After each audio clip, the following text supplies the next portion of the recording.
Hello guys, welcome to my channel, Kapili Vlog. Ayan, ito, i-flex ko lang ang aking mga kababayan. Ito, holiday namin ngayon. Kaya ito guys, so dito yung iba, dito sila nagpapahinga. Ayan, may tent.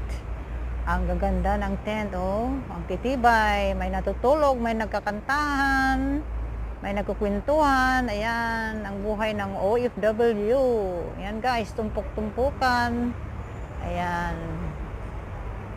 Ganito ang buhay dito sa Hong Kong. Ayan guys. Relaxing time. Ayan.